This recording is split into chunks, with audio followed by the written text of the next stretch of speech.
कर्म करो और फल की इच्छा ना करो, तो फिर कर्म ही क्यों करो। परंतु ये जानते क्यों आता है?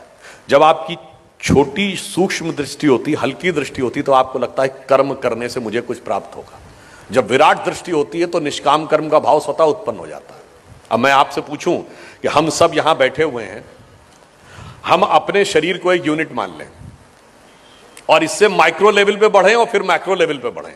माइक्रो लेवल पे आए तो हमारा शरीर भिन्न भिन्न तंत्र से मिलकर बना है। Respiratory system, digestive system, circulatory system. हमारी इच्छा से चल रहा है क्या?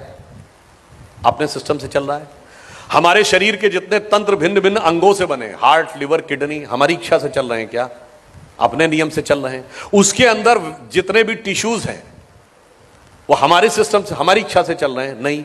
उसके अंदर सेल्स के अंदर प्रोटोप्लाज्म के अंदर होने वाले chemical reactions, cellular microbiological reactions, उसके अंदर बनने वाले मॉलिक्यूल्स एटम्स के साथ डिस्ट्रीब्यूट होकर, और एटम के अंदर एक इलेक्ट्रॉन और उसके तरफ चारों तरफ घूमते प्रोटॉन, इसमें से कौन हमारी इच्छा से चल रहा है?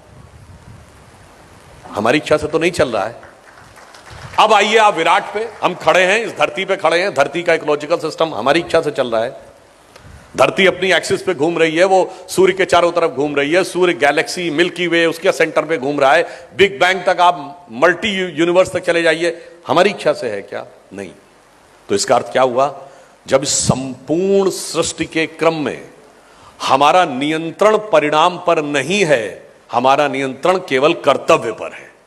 इसलिए जिस भी स्थान पर जो भी भूमिका ईश्वर ने दी है, यदि आप इस विराट सत्य को समझ पाएंगे तो आपके मन में स्वतः निष्काम कर्म का भाव उत्पन्न हो जाएगा कि मुझे अपना कर्तव्य करना है, बाकी इस विराट सृष्टि क्रम को चलाने वाला ईश्वर स्वतः हमें उसका उपयुक्त फल देगा।